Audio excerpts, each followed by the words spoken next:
El Apocalipsis es por un lado tan personal y por otro tan arquetípico y colectivo, que sin duda es necesario prestar atención a ambos aspectos.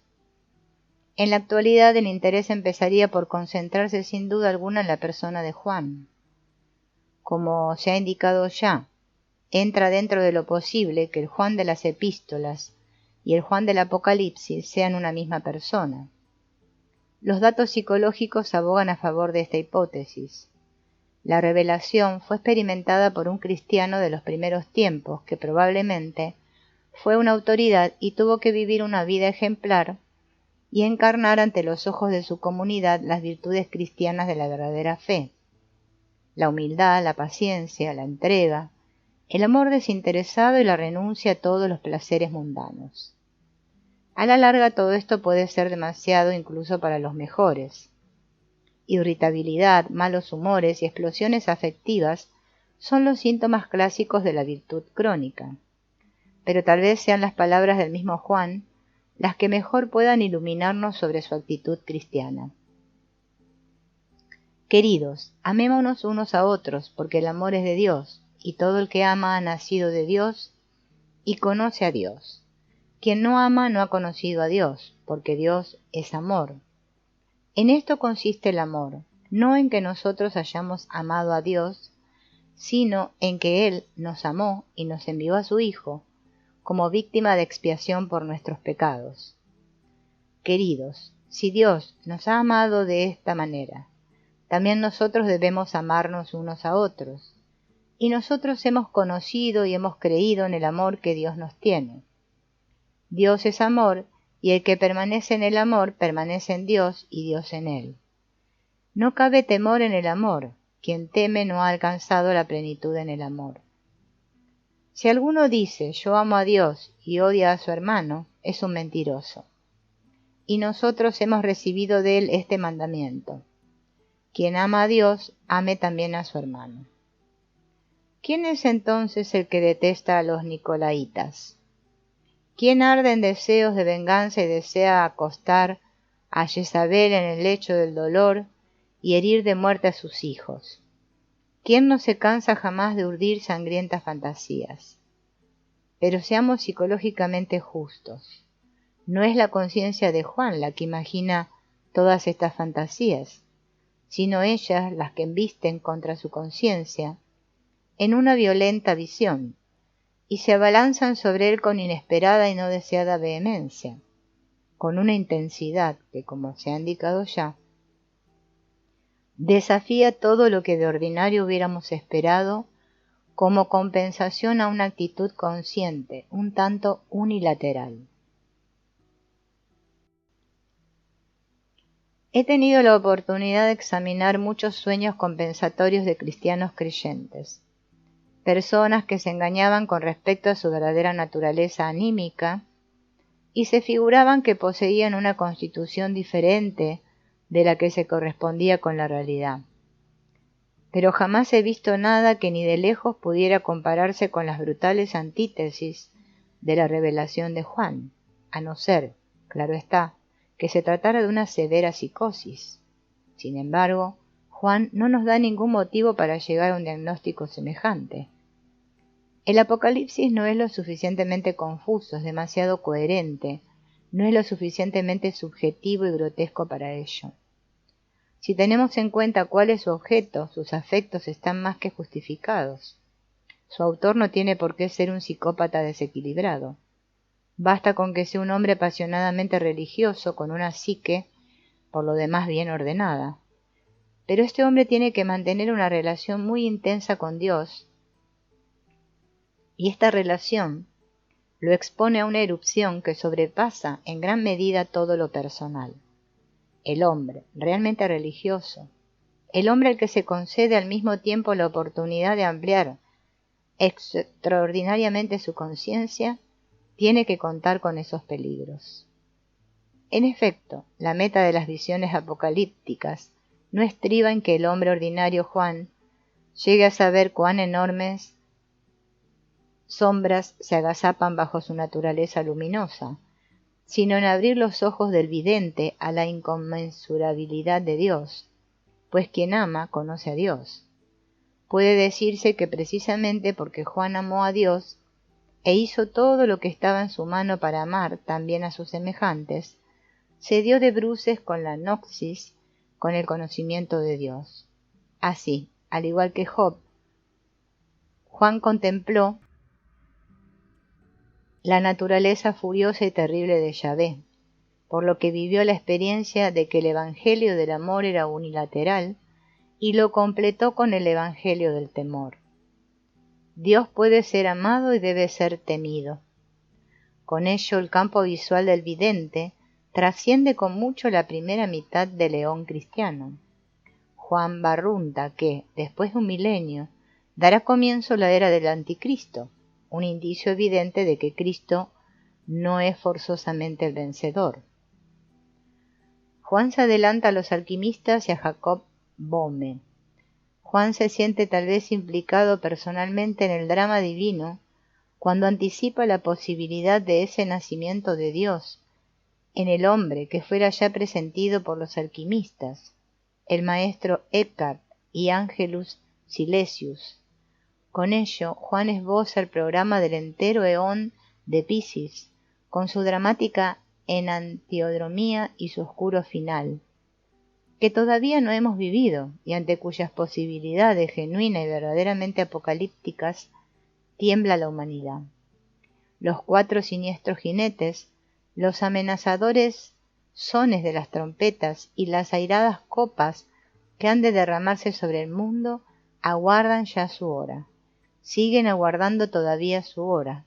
La bomba atómica está ya suspendida sobre nosotros como una espada de Damocles, y tras ella acechan las posibilidades incomparablemente más espantosas de la guerra química, la cual podría hacer sombra incluso a los terrores del Apocalipsis. Acuario inflama los salvajes poderes de Lucifer. ¿Quién podría decir en serio que Juan se equivocó al prever al menos las posibilidades que se ciernen ya sobre nuestro mundo al final del León cristiano? Juan sabe también que en el pleroma divino existe por siempre el fuego en el que será atormentado el diablo. Dios presenta un doble aspecto terrible. Un océano de misericordia choca con un lago de fuego, y la luz del amor ilumina una incandescente oscuridad, de la que está escrito que arde pero no alumbra. He aquí el Evangelio eterno, en contraposición al temporal. Dios puede ser amado y debe ser temido. El Apocalipsis, que con razón está situado al final del Nuevo Testamento, pasa por encima de él en dirección a un futuro que se puede ya tocar con los dedos, junto con todos sus terrores apocalípticos. Bastaría con que la cabeza de un Erostrato tomara una decisión poco meditada para que se desencadenara una catástrofe planetaria. El hilo del que pende nuestro destino se ha vuelto muy delgado. No ha sido la naturaleza, sino el genio de la humanidad, el que se ha anudado al cuello el lazo corredizo fatal con el que puede ajusticiarse en cualquier momento. Esta no es más que una fórmula distinta de la empleada por Juan cuando habla de la cólera de Dios. Por desgracia no tenemos ningún medio para saber cómo se habría enfrentado Juan, si estoy en lo cierto al suponer que el autor del Apocalipsis y el de las epístolas son una misma persona, con el doble aspecto de Dios. Es perfectamente posible, más aún, incluso probable, que él no percibiera contradicción alguna. En general, es sorprendente lo poco que nos enfrentamos con los objetos luminosos, así como lo penoso que nos resulta este enfrentamiento tan pronto como nos atrevemos a acometerlo. La luminosidad del objeto dificulta su manejo conceptual, pues la afectividad entra en todo momento en juego. Uno se siente escindido entre los pros y los contras, y en estas cuestiones la objetividad absoluta es más difícil de alcanzar que en ninguna otra ocasión. Si uno tiene convicciones religiosas positivas, es decir, Si cree, siente que las dudas son algo sumamente desagradable, y a la vez tiene miedo de ellas. Por este motivo prefiere no analizar el objeto de su fe. Si no se tienen convicciones religiosas, uno se confiesa la sensación de déficit con desagrado y alardea en voz alta de ilustrado, o hace alusión al menos a la noble sinceridad de su agnosticismo. Desde este punto de vista es muy difícil conceder que el objeto religioso sea luminoso, y uno tampoco permite que su luminosidad le impida seguir pensando críticamente, pues podría darse la desagradable posibilidad de que la fe en la ilustración o en el agnosticismo se tambalearan. A la postre ambos, el ilustrado y el agnóstico, intuyen, aunque sin saberlo, que sus argumentos son insatisfactorios.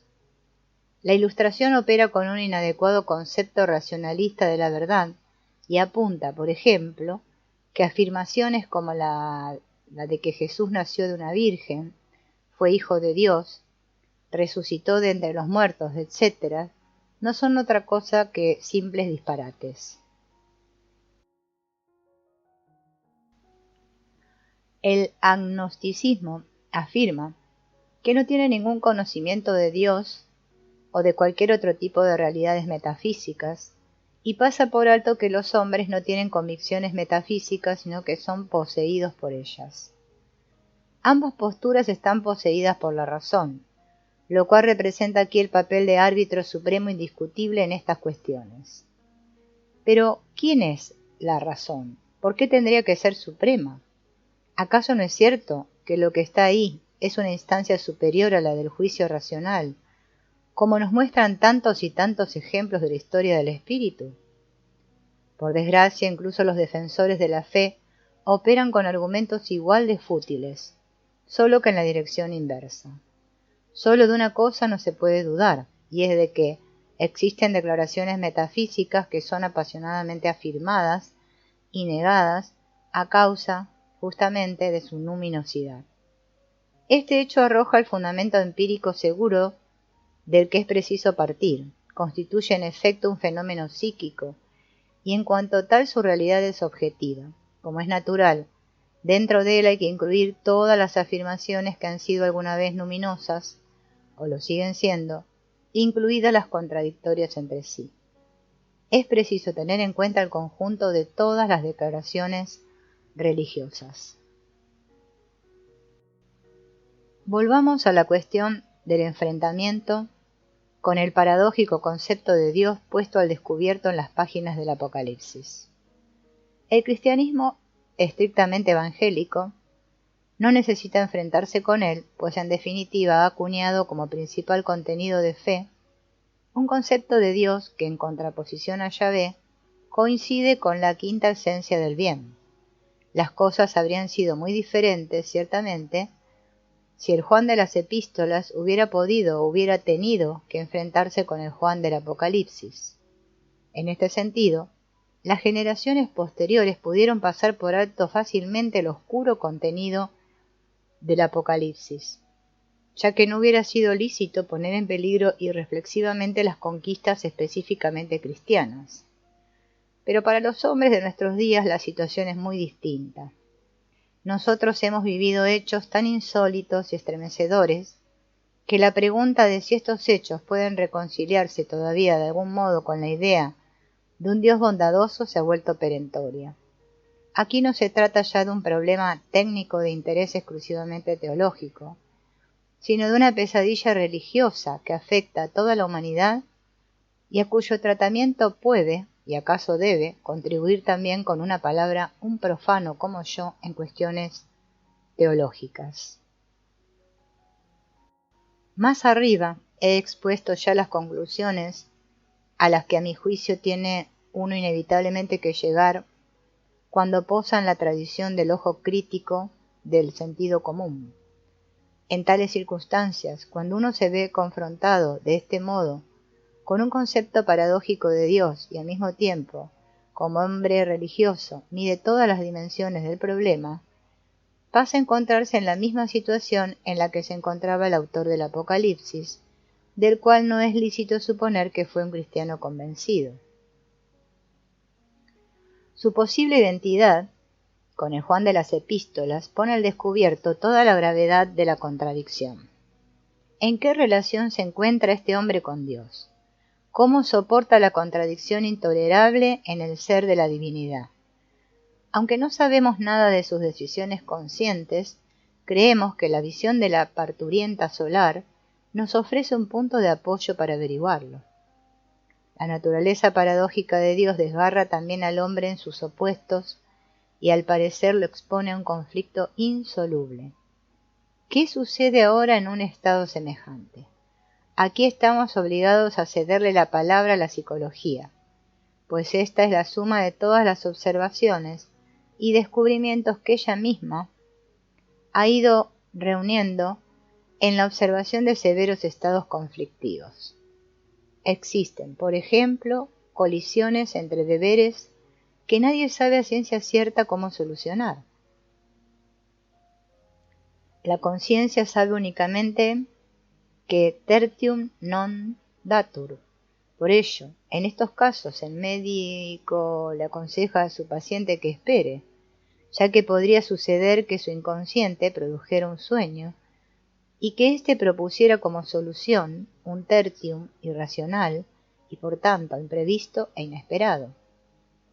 La experiencia nos enseña que en los sueños aparecen de hecho símbolos de naturaleza unificadora, entre los cuales los más frecuentes son el del motivo del héroe niño y el de la cuadratura del círculo, es decir, la unión de los opuestos. Aquellos a los que no les sea posible acceder a las experiencias específicamente médicas podrán hacerse con instructivos materiales en los cuentos y en especial en la alquimia. El verdadero objeto de la filosofía hermética está representado, en efecto, por la coniunctio oppositorum. Esta filosofía bautiza a su hijo con diversos nombres: piedra, por ejemplo, el carbunclo; homúnculo, filius sapientiae, e incluso homo altus. Es justamente con esta figura con la que nos encontramos en el Apocalipsis en el hijo de la mujer vestida del sol. La historia de su alumbramiento es una paráfrasis del nacimiento de Cristo, y esta paráfrasis fue repetida por los alquimistas en reiteradas ocasiones en forma modificada, pues estos colocaron a su piedra en un plano paralelo al de Cristo, una equiparación que, excepto en una sola ocasión, nunca guardó relación con el Apocalipsis. Este motivo, de nuevo sin tener relación con la alquimia, vuelve a hacer aparición en los sueños de los hombres de nuestros días, en la forma y las situaciones correspondientes, y en todos los casos se trata de una síntesis de la claridad y la oscuridad. Como si nuestros conciudadanos sospecharan, igual de bien que los alquimistas, qué clase de problema había sido planteado por el Apocalipsis en los tiempos futuros. En torno a esta cuestión centraron sus esfuerzos los alquimistas durante casi 1700 años, y esta misma cuestión agobia todavía al hombre de hoy. El hombre de hoy sabe en un sentido más que los alquimistas, pero en otro sentido sabe menos que ellos. Para él el problema ya no hace presa en la materia, como les ocurría a los autores alquímicos, pero en términos psicológicos se le ha vuelto mucho más agudo, y por ello quien ahora tiene la palabra en este asunto es el psicólogo, no el teólogo, el cual ha permanecido aferrado a su lenguaje arcaico y figurado. Al tener que ocuparse de los problemas relacionados con la terapia de las neurosis, los médicos se han visto obligados, en ocasiones, muy en contra de su voluntad, a examinar más de cerca el problema religioso.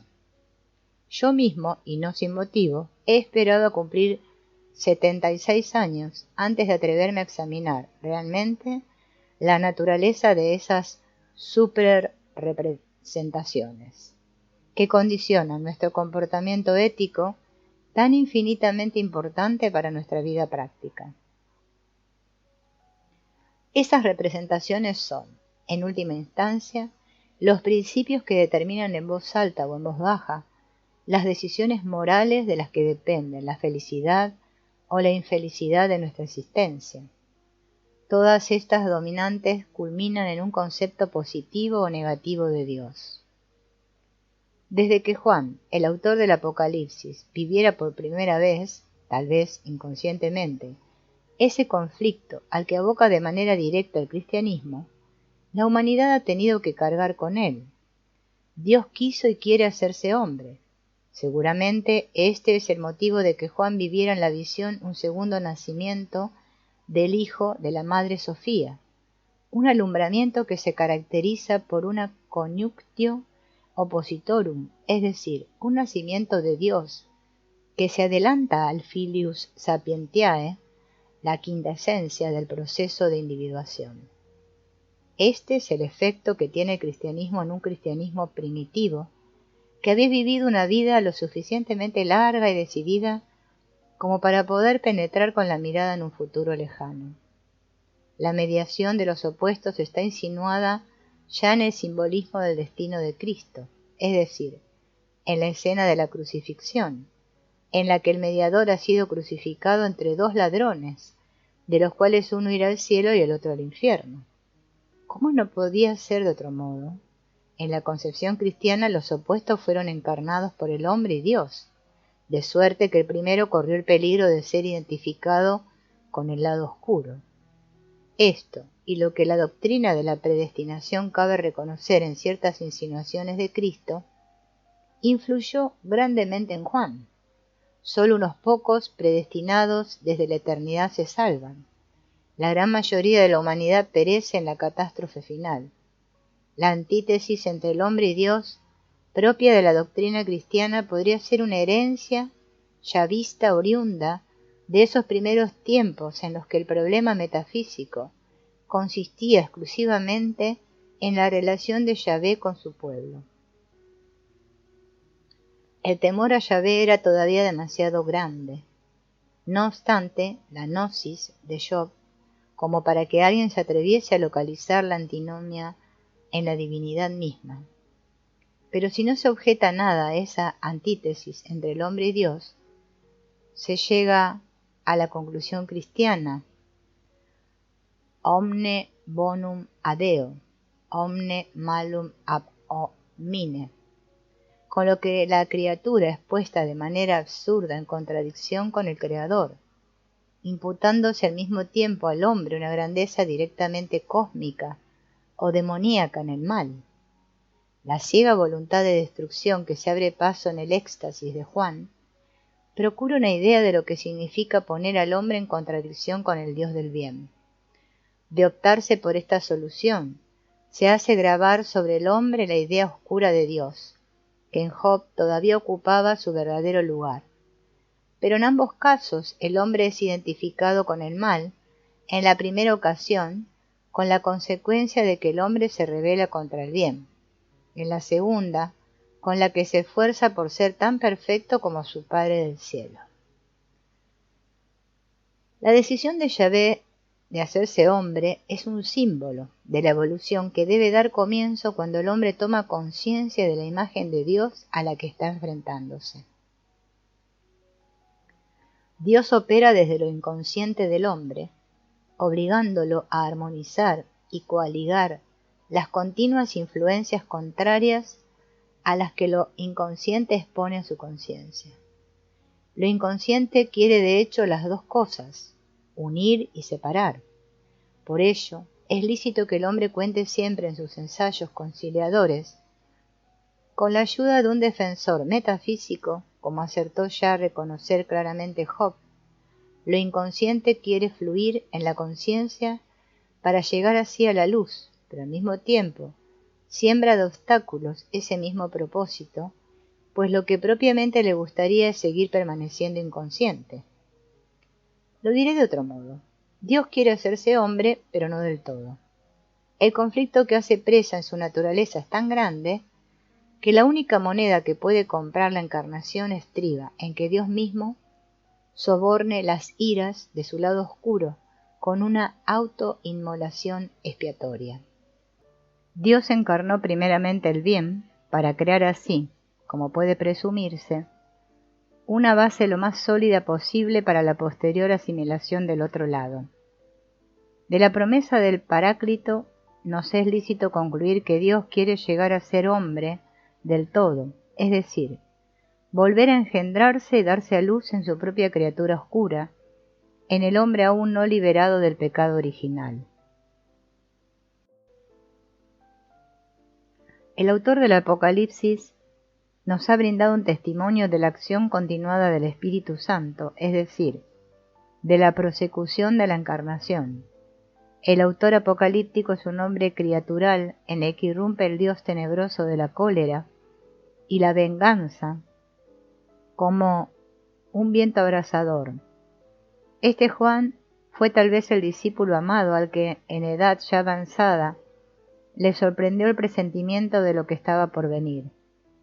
Esta irrupción perturbadora engendró en él la imagen del niño divino, el futuro Salvador que nace de la compañera divina, cuya imagen mora en todo varón, el niño que fuera también contemplado por el maestro Eckhart en visión.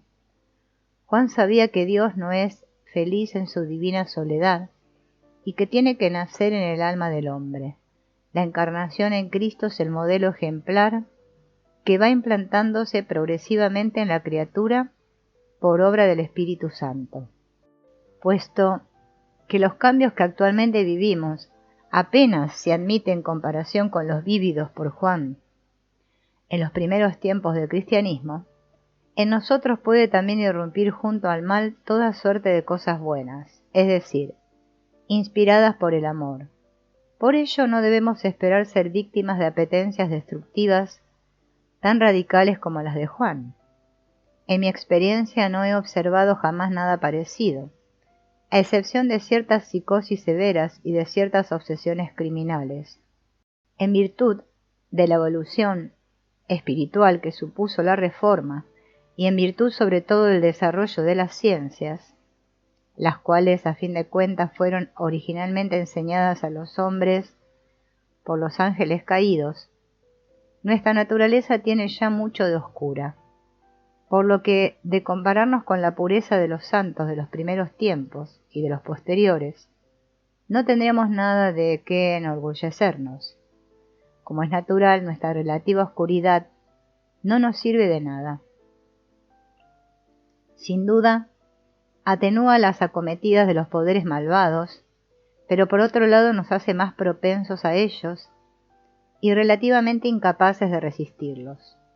Por eso necesitamos más luz, bondad y fuerza moral, y tenemos que purificarnos a poco que podamos y hasta donde nos sea posible de esa oscuridad antihigiénica, porque de lo contrario no podremos asimilar ni soportar ese Dios tenebroso, que quiere también hacerse hombre, sin irnos definitivamente a pique. Para ello son necesarias todas las virtudes cristianas, y no solo ellas, pues el problema no es solo moral, sino también la sabiduría, esa sabiduría que ya buscara Job. Por entonces, sin embargo, la sabiduría se hallaba todavía oculta en Yahvé, es decir, Yahvé no había vuelto a acordarse de ella. El hombre superior y acabado, el cual representa nuestra totalidad trascendente a la conciencia en la figura del puer eternus, de apariencia cambiante, blanca y negra, ha sido engendrado por un Padre desconocido y alumbrado por la sapientia. Fausto tuvo que transformarse en este niño y abandonar al mismo tiempo esa unilateralidad engreída que solo ve al diablo en lo exterior. Adelantándose a los acontecimientos, Cristo dijo una vez: «Si no os hacéis como niños», es decir, como el niño en el que los opuestos están todavía próximos entre sí, o dicho de otro modo, como el niño que nace de la madurez del hombre adulto, y no como el niño inconsciente que a todos nos gustaría seguir siendo. Previendo lo que iba a suceder, Cristo aludió también al principio de una moral del mal, como un elemento extraño que no ha sido introducido por ningún otro, que no pertenece a ese lugar, aparece en el torrente de las visiones apocalípticas la mujer solar con su hijo. Esta mujer pertenece a otro mundo, a un mundo futuro.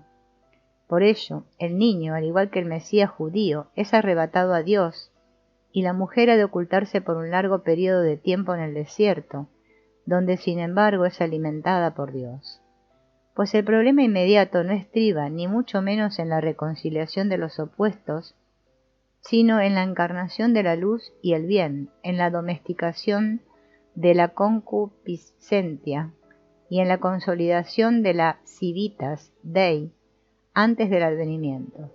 Un milenio después, el anticristo, el cual a su vez es un anuncio de los terrores del fin de los tiempos, es decir, la epifanía del Dios colérico y vengativo. El Cordero, que se ha transformado en un carnero demoníaco, inaugura un evangelio nuevo, el Evangelium Aeternum, el cual, trascendiendo el amor a Dios, tiene por contenido el temor de Dios.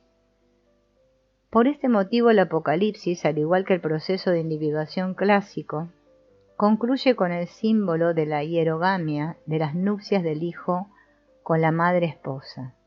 Sus esponsales, sin embargo, tienen lugar en el cielo, donde no penetra nada impuro, más allá del mundo desolado. La luz se une a la luz.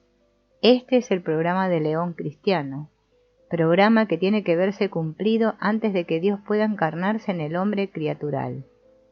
Solo al final de los tiempos se cumplirá la visión de la mujer solar.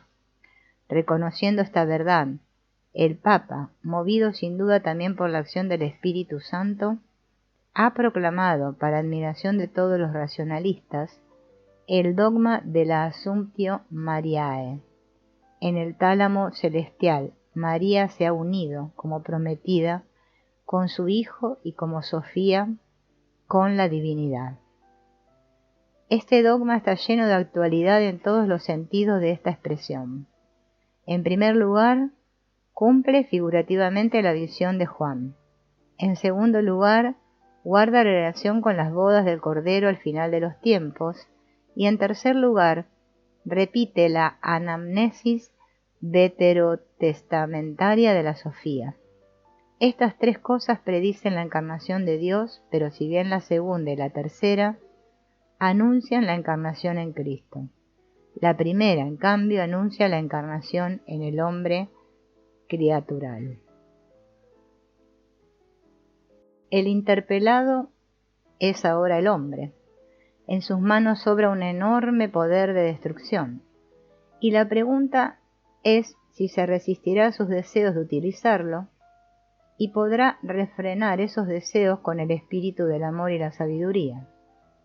Abandonado a sus exclusivas fuerzas, difícilmente lo logrará. Para conseguirlo necesita un defensor en el cielo, es decir, el niño arrebatado a Dios, el cual opera la sanación y la integración del hombre hasta ahora fragmentado. Sea lo que fuere, lo significado por la totalidad del hombre, por el sí mismo, empíricamente esta totalidad es una imagen de la meta de la vida, una imagen que es generada de forma espontánea por lo inconsciente y trasciende los deseos y temores de la conciencia. En esta imagen cobra representación la meta de todo hombre, es decir, la realización de su totalidad e individualidad con su aquiescencia o contra ella. La dinamis, el motor de este proceso, es el instinto, el cual se cuida de la inclusión de todo lo que forma parte de la vida individual, con independencia de que el sujeto se muestre a favor o en contra de su inclusión, y con independencia de que sea o no consciente de lo que sucede. Subjetivamente supone sin duda una gran diferencia que uno sepa lo que vive, entienda lo que hace y se declare o no responsable de lo que tiene la intención de hacer o ha hecho ya. Lo que significa el hecho de ser consciente o no de todas estas cosas fue ya sintetizado en una fórmula por Cristo. Cuando sabes lo que haces, eres feliz, pero cuando no lo sabes, eres maldito y quebrantas la ley. Ante el tribunal de la naturaleza y el destino, la inconsciencia no es jamás una disculpa, al contrario, sobre ella penden graves castigos. Por ello, toda naturaleza inconsciente anhela la luz de la conciencia, aunque al mismo tiempo se resiste a ella con gran intensidad. No hay duda de que el hecho de tomar conciencia del oculto, de lo mantenido en secreto, nos sume en un conflicto insoluble, o así al menos lo cree la conciencia. Pero los símbolos que brotan de lo inconsciente y se manifiestan en sueños, apuntan a la confrontación de los opuestos y las imágenes de la meta representan su feliz unión. Nuestra naturaleza inconsciente nos brinda aquí una ayuda empíricamente comprobable. La misión de la conciencia estriba en comprender estas insinuaciones. Pero aunque esto no suceda, el proceso de individuación prosigue su curso. La única diferencia es que somos víctimas de él, viéndonos arrastrados por el destino a esa meta ineludible a la que hubiéramos podido llegar por nuestro propio pie, con solo que hubiéramos sido pacientes y nos hubiéramos esforzado a tiempo por comprender los númenes que jalonan el curso del destino. Lo único que importa ya es si el hombre será capaz de ascender a un nivel moral superior, es decir, a un nivel superior de conciencia, mostrándose así a la altura del poder sobrehumano que pusieron en sus manos los ángeles caídos. Pero el hombre no podrá seguir avanzando si no llega a conocer mejor su propia naturaleza. Lamentablemente, en este sentido, reina una aterradora ignorancia, así como un rechazo no menos decidido a acrecentar el conocimiento del propio ser. Pero de todos modos, ni a las mentes de las que con mayores motivos cabría esperarlo así, les es posible seguir hoy negándose a la evidencia de que algo debería suceder con el hombre en el aspecto psicológico. Por desgracia, ese condicional delata que no se sabe qué hacer y tampoco cuál es el camino que conduce a la meta. Siempre cabe albergar esperanzas en la inmerecida gracia de Dios, el cual oye nuestras oraciones. Pero Dios, que no oye nuestras oraciones, quiere también hacerse hombre, y para ello ha elegido, sirviéndose del Espíritu Santo, al hombre criatural y sus tinieblas, al hombre natural que está manchado por el pecado original, y al que los ángeles caídos enseñaron las artes y las ciencias divinas. El idóneo, y por ello el elegido, para convertirse en el lugar de nacimiento de la encarnación progresiva, es el hombre pecador, no el hombre inocente, pues éste se abstiene del mundo y le niega su tributo a la vida, y en él el Dios tenebroso no podrá encontrar un sitio. Desde el Apocalipsis hemos vuelto a saber que a Dios no solo es preciso amarlo, sino también temerle. Dios nos llena de bien y mal. De lo contrario, en efecto, nada habría que temer de él.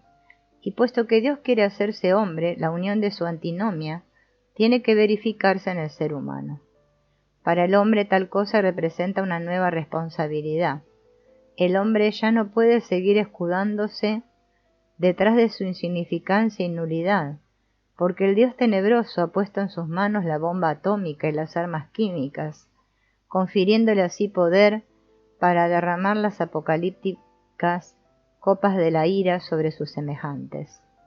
Puesto que ese poder se ha convertido en cierto modo en un poder divino, el hombre ya no puede seguir permaneciendo ciego e inconsciente. El hombre tiene que conocer la naturaleza de Dios y lo que sucede en el reino metafísico para comprenderse a sí mismo y llegar de este modo a conocer a Dios.